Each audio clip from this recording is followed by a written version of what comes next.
Bonjour tout le monde, c'est Joseph. Alors aujourd'hui, bon, on en avait parlé pas mal il y a un petit moment.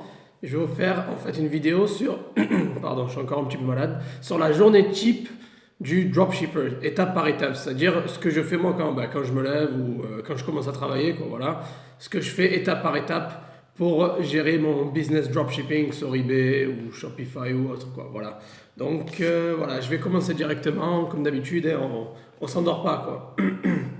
Alors tout d'abord, mon téléphone, j'ai des emails et en fait, j'ai quatre boutiques. Bon, on a quatre parce que je suis pas seul, hein. On a quatre boutiques eBay et deux boutiques Shopify. Donc, ce qu'on fait en fait, c'est que chaque compte a un email différent, etc. Donc, je relie tous ces emails à mon email principal, c'est-à-dire l'email qui est sur mon téléphone, pour pouvoir en fait suivre ce qui se passe en temps réel dans la boutique. Voilà. Donc après, je ne vais pas être sur mon téléphone tout le temps non plus quand même, mais voilà, pour suivre ce qui se passe exactement et avoir un petit résumé de la journée. C'est important de savoir ce qui se passe dans votre business si vous recevez des messages, des litiges, ou s'il y a un problème avec PayPal, ou les ventes que vous recevez. Tu sais, voilà, tout le monde veut être à jour un peu. Donc j'ai tout sur mon téléphone. Donc un petit coup sur le premier truc que je fais, c'est un coup d'œil sur le téléphone, je vois ce qui se passe, je vois les messages, je vois les ventes, je vois s'il y a des problèmes. Au moins, c'est vraiment être conscient de ce qui se passe dans votre business. C'est pour ça, moi, j'ai mon téléphone. J'appelle ça la master email. C'est le master, ça veut dire qu'il reçoit tous les emails dessus et je sais exactement tout ce qui se passe en fait. Donc c'est super important d'avoir la connaissance de ce qui se passe sur votre business, quoi, voilà. Et en général, quand vous avez une notification, vous recevez toujours un email qui va avec. Donc voilà, déjà bien regarder votre téléphone ou votre ordi, ça dépend comment vous gérez votre truc, pour être au courant et donc informé de ce qui se passe dans votre business. Ça c'est le premier truc, un petit coup d'œil rapide sur ce qui se passe, ce qui s'est passé pendant la journée, les ventes, les messages, les litiges, etc. Surtout quand vous avez plusieurs boutiques comme moi, donc il faut vraiment, c'est important de faire ça, quoi. Numéro 2. Alors quand je me connecte directement sur le compte concerné, quoi, c'est-à-dire parce que je vais faire compte par compte, voilà. Et bon, eBay c'est toujours la priorité par rapport à Shopify, parce que bon, Shopify c'est on ne peut pas vraiment avoir de litige. Bon, après, le service que je donne, c'est le même. Mais vu qu'avec eBay et PayPal, il y a une certaine pression à cause des litiges, etc., les clients sont plus chiants. Donc, je mets toujours une priorité à eBay par rapport à Shopify. Ça veut dire que je vais traiter d'abord les messages et les commandes de eBay, puis Shopify après. Mais ça sera tout fait dans la même journée, donc il n'y a pas de. Je discrimine personne, quoi. Voilà. Pardon. Donc, premier truc, voilà. Je regarde ce que je vous ai dit, les emails, etc. Après, deuxième point, je vais directement sur le compte concerné, bon, eBay en priorité. Je vais voir les attentes en attente d'envoi. C'est-à-dire tout ce que j'ai vendu. Il peut y avoir 6, 7, 15, 20, 30, ça dépend, quoi, voilà. En attente d'envoi. Ce que je fais, je laisse des évaluations pour tout le monde. Bon, j'utilise pas de robot pour le faire automatiquement. Bon, j'ai ma petite évaluation, mon petit message sauvegardé personnel, assez sympa. Je sélectionne toutes les ventes et je leur envoie une évaluation positive à tous mes vendeurs, tous mes acheteurs reçoivent une évaluation positive de ma boutique. Voilà, ça me permet de marquer quelque chose, de les remercier et aussi de laisser une trace sur leur compte comme quoi voilà, ma boutique elle est chaude et je bosse, quoi, voilà. Voilà, donc bon, en attente d'envoi, je laisse des évaluations pour tout le monde. Je regarde combien il y en a en attente d'envoi, je laisse des évaluations pour tout le monde. Puis, je rajoute du stock parce que vu que je joue sur une stratégie d'urgence, ça veut dire que je mets 2 à 3 par stock maximum.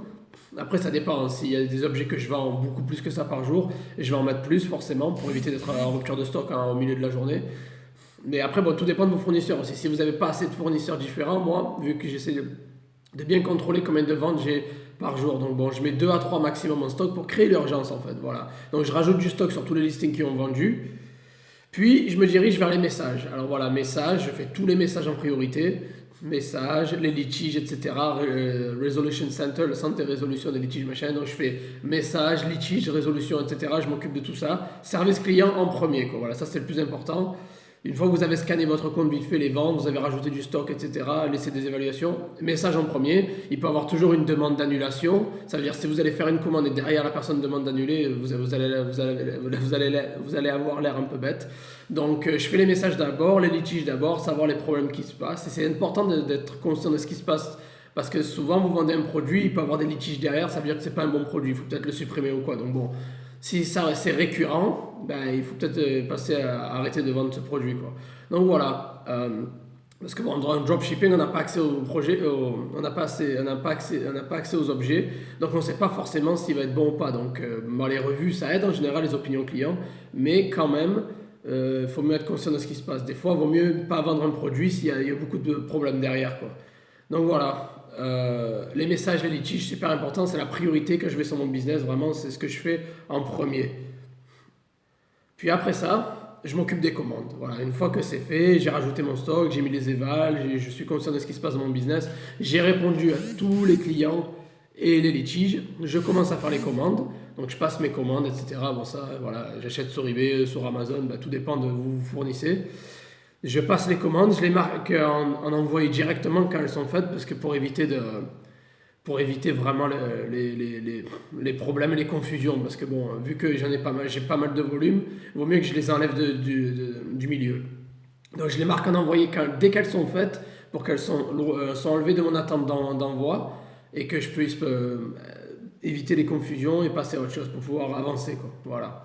Puis après ça, une fois que toutes les commandes sont faites, mon compte, les messages, les litiges ont été pris en compte, tout a été fait. Recherche de produits. Alors il est important, je vous ai dit de lister tous les jours. Donc la recherche de produits, c'est super important.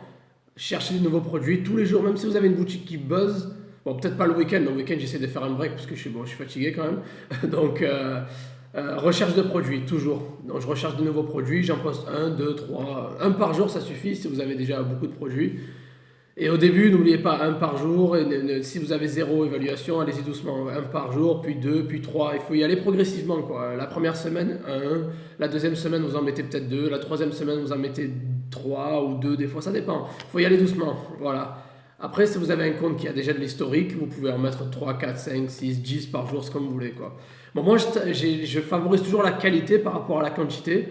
Parce que je peux avoir un produit qui va vendre 20 par jour et ça va me rapporter pas mal de thunes, et mettre 15 produits d'affilée et à rapporter rien. Donc c'est pour ça que je préfère la qualité. Après, je suis d'accord, si vous avez moins d'expérience, il vaut mieux tester. Il faut tester, vous mettez des produits, vous les optimisez, vous les sponsorisez, comme on en a parlé précédemment, et, vous voyez si ça vend, si ça vend pas, quoi. Voilà. Et personnellement, moi je vous donne un petit conseil que je fais moi tous les 30 jours. Je vérifie toutes mes annonces et je regarde les objets qui sont chauds, les objets qui ont des vues, qui ont beaucoup de vues, qui ont des suiveurs et qui ont des ventes, ben, je vais les garder. Ceux qui ont aucun buzz, ça veut dire qu'ils n'ont aucune vue ou vraiment 10-20 vues en un mois, c'est vraiment rien, quoi, tu vois. Et aucun buzz, ça veut dire aucune personne qui suit la vente, rien du tout, ben, je les enlève. Voilà. Ça sert à rien de garder des trucs en priant, oh, ça va vendre. Non. À part si vous avez l'expérience et vous savez que ça va vendre tôt ou tard, c'est un produit super cher, ça vend peut-être pas tous les jours, peut-être laissez-le. Mais si vous n'avez pas trop d'expérience et vous n'êtes pas sûr, après 30 jours, si ça vend pas, débarrassez-vous complètement de- des objets qui vendent pas après 30 jours, voilà, qui n'ont aucune vue, aucun suiveur, aucune vente. Il faut les virer. Et le dernier petit point, les numéros de suivi. Alors voilà, c'est super important de pas prendre une heure ou je sais pas, tous les 2 3 jours ou peut-être tous les jours si vous pouvez, à mettre tous les numéros de suivi. Si vous pouvez pas les mettre sur PayPal, mettez-les sur. Si vous pouvez pas les mettre sur eBay, mettez-les sur PayPal, au moins, quoi. Voilà. Parce que c'est super important de toujours avoir un numéro de suivi. Après, les Amazon Logistics, machin Amazon, ça sert à rien de les mettre. Moi, je les mets pas parce que la personne ne pourra pas le suivre en dehors de votre compte Amazon à vous, acheteur. Donc, ça sert à rien. Mais voilà, pas prendre un petit moment, même si ça prend une heure. Je sais que c'est chiant, même moi, je le fais pas tous les jours. Je le fais tous les 2 3 jours. Mais voilà, mettre les numéros de suivi à fond, quoi. Voilà. Mettre les numéros de suivi sur tout ce que vous vendez. Même si c'est ce que sur PayPal, c'est super important. Et le dernier point, euh, que je voulais partager, que j'ai d'ailleurs pas écrit sur mon post-it et que je viens d'oublier. Non, le dernier point, c'est l'enregistrement des ventes. C'est-à-dire tout ce que vous vendez. Moi, j'ai un fichier Excel où j'enregistre tout. Ça veut dire tout ce que je vends, à quel prix je le vends, à quel prix je l'achète. Bien sûr, je déduis les commissions eBay, PayPal, etc., les boutiques, etc. Et bon, et aussi bien sûr les impôts, tout ça. Donc j'ai une fiche Excel que jour, à la fin de la journée, quand j'ai tout fait, j'enregistre tout ce que j'ai vendu, au prix que j'ai vendu, au prix que je l'ai acheté. Excel. Oh, oh, je crois que ma vidéo a coupé. Voilà. Bref, je vais finir vite fait. Je crois que ça a coupé, ça va couper. voilà, un fichier Excel où j'enregistre tout ce que je vends. Voilà, c'est super important. Gardez des traces pour votre comptabilité, etc. et pour votre profitabilité, pour savoir si vous faites du bénéfice ou pas. Donc, enregistrez toutes vos ventes et au prix d'achat et vous faites une déduction. Vous verrez bien le profit que vous ayez à la fin du mois. Et je le fais tous les jours parce que c'est super important de savoir si votre business est profitable ou non. Voilà, j'espère que ça a été productif, ça vous a aidé. Je sais que cette vidéo a été pas mal demandée, donc voilà, j'espère que ça vous a plu, ça vous a apporté quelque chose. Je suis un petit peu malade, donc je suis vraiment désolé. Et voilà, mettez les pouces bleus, je ne demande pas d'argent, je ne vends pas de cours, je ne vends pas de formation, rien du tout, mais un pouce bleu sur les vidéos, c'est comme ça que vous pouvez me supporter. Partagez, commentez, rejoignez mon groupe, je suis là tous les jours sur le groupe, je balance du lourd, du archi lourd sur le groupe, je mettrai le lien en description. Merci à tous, bonne journée et à bientôt.